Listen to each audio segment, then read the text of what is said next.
Hi, good evening. This is Dr. Priyadarshini, Assistant Professor, Department of English, KCS Kasinada College.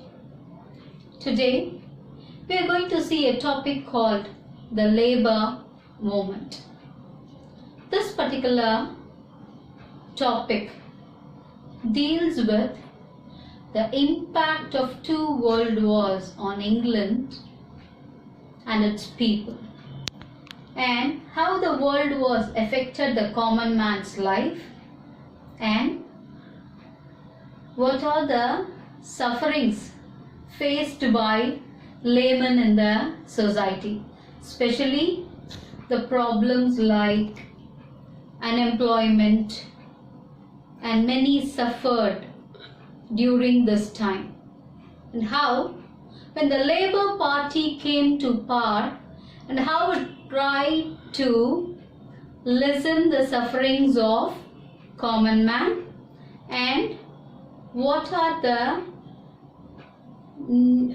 new policies which was brought by the Labour government, and how it tried to eradicate the problems of common man with those acts.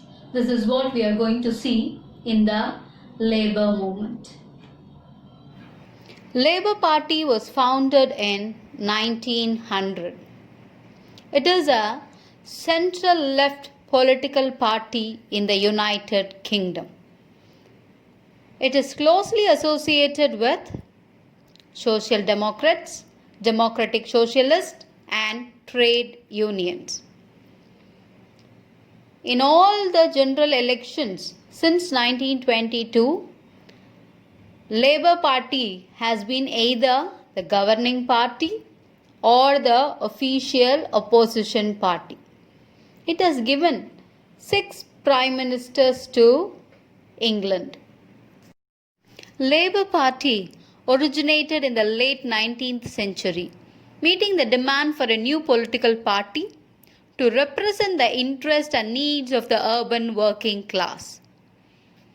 Many members joined Labour Party who gained franchise through the Representation of the People Act in 1884.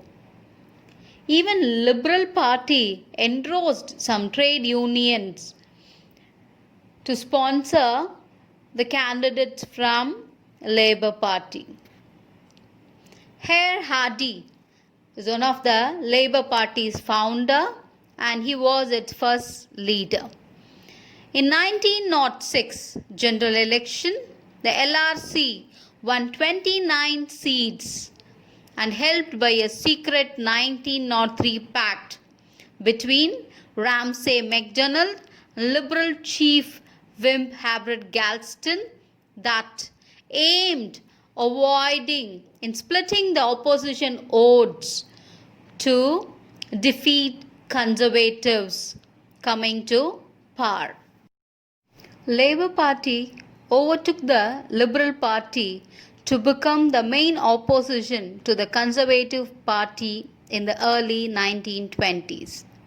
It has formed 2 minority governments under Ramsay MacDonald in 1920s and early 1930s. Labour Party also served in wartime coalition government between 1940 to 1945. It has ruled England under Harold Wilson between 1964 to 1970 and James between the years 1974 to 1979. In the 1990s, to be exact, Tony Blair ruled England from 1997 to 2000 and Gordon Brown from 2007 to 10. As of January 2020, Labour Party has 5,80,000 registered members, which is the largest membership of any party in England. Labour Party assumed its present name after the 1906 elections as Hare Hardy, who was the first chief of that party. He was the first elected chairman of Parliamentary Labour Party. In the year 1910 December elections, in which Labour Party has won 42 seats in the House of Commons, which is a significant victory at the time. During the period of First World War, the Labour Party split between supporters and opponents of the war. When the war went on, Ramsay MacDonald, a notable anti-war campaigner, resigned as the leader of Parliamentary Labour Party, and Arthur Henderson became the main figure of authority within the party. He soon accepted into Prime Minister Ashiq's war cabinet, hence becoming the first Labour Party member to serve in the government. At the end of the First World War, the ruling government was attempting to provide support for the newly re-established Poland against Soviet Russia. Henderson, who was part of the government, sent telegrams to all local Labour Party organizations and insisted them to organize demonstrations against supporting Poland. Not only strikes, he also organized protests and many demonstrations against the government. Churchill and the government was forced to end support for Polish war effort. Working with Ramsay MacDonald and Sidney Webb, Henderson in 1918 established a national network of constituency organizations. The Liberal Party declined rapidly, and the party suffered a great split, which allowed the Labour Party to gain the support of many supporters of Liberal Party. Thus, when the Liberals were in disarray, Labour Party won 142 seats in the elections in the year 1922. Thus, it has become the second largest political group in House of Commons, and also it has become the official opposition to Conservative government. After the election, Ramsay MacDonald was voted as the first official leader of the Labour Party. And with the agreement with Ashiq's Liberals, Ramsay MacDonald became the first ever Labour Prime Minister in January 1924. He formed the first Labour government despite having only 191 MPs in the Parliament. It was just 1/3 of House of Commons. It was a minority government. When the Labour Party came to power, the first significant achievement of it is bringing the Wheatley Housing Act, which began a building program of 5 lakh municipal houses for rental to low-paid workers. It has also brought legislation on education, unemployment, social insurance, and tenant protection acts were also passed. But the government was a minority. It has to depend on the support of liberals. especially to bring the policies such as nationalization of coal industry and capital levy. The government collapsed after 10 months of power. But slow and steady, it is winning the confidence of people. Its voting percentage increased to 30.7. In the 1929 general election, the Labour Party became the largest in the House of Commons for the first time with 287 seats. And also, its voting percentage increased to 37.1. But the Ramsay-MacDonald government was surviving with the support of liberals. MacDonald appointed Margaret Bonnfield as Minister of Labour, who is the first woman cabinet minister in Britain. Ramsay-MacDonald was elected again in the year 1930. He was more powerful, or the party was more stronger than the earlier position. The Labour Party was able to pass legislation to raise unemployment pay, improve wages and conditions in the coal industry. And it was able to pass Housing Act, which forced slum clearances. But it doesn't last long.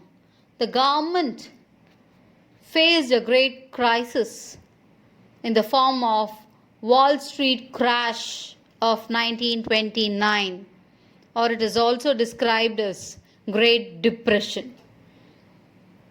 When it occurred, the unemployment problem raised. Nearly 2.5 million people were jobless. The government has no effective answers to the deteriorating financial situation. It was forced to resign on 24th of August 1931. MacDonald was encouraged by King George V to form all-party national government to deal with the crisis. The Labour Party experienced a revival in 1935 general elections. It won nearly 154 seats, and also it has got 38% of popular vote, which is the highest that the Labour Party achieved. But after the elections, Lansbury resigned as a leader of the party. He was replaced by Clement Attlee as a chief of Labour Party. Almost nearly 2 decades he continued to be the chief of Labour Party.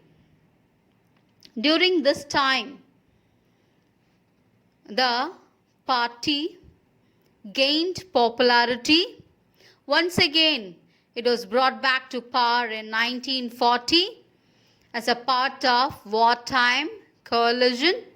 Neville Chamberlain resigned in the spring of 1940, and Winston Churchill became the Prime Minister, who decided to bring other main parties into coalition, as similar during the time of First World War.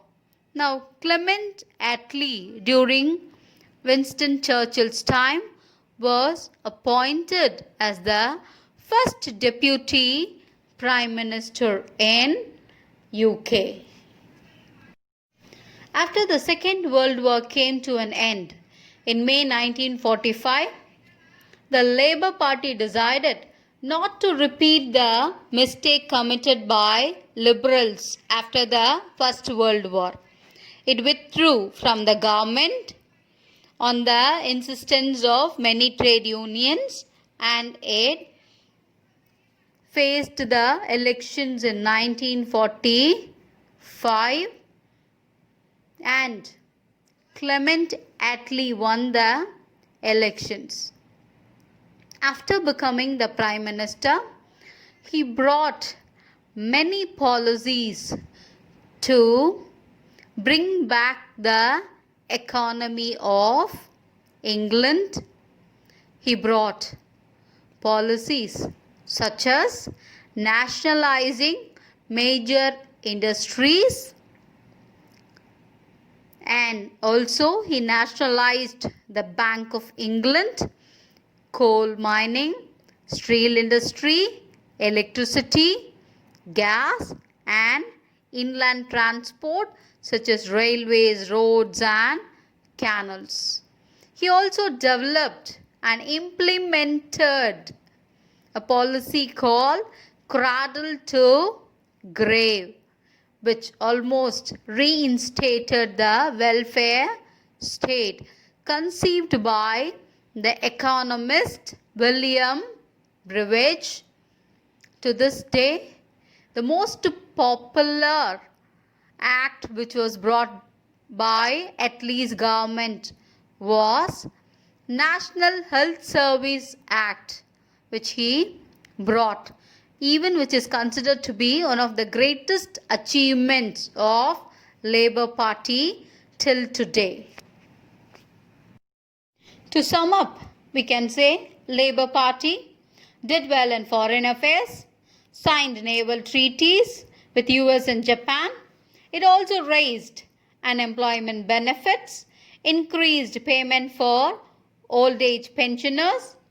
It removed cuts in education initiated by the Geddes Act of 1922, nationalized many industries, and it has truly, through its labor movement, made Britain a welfare state.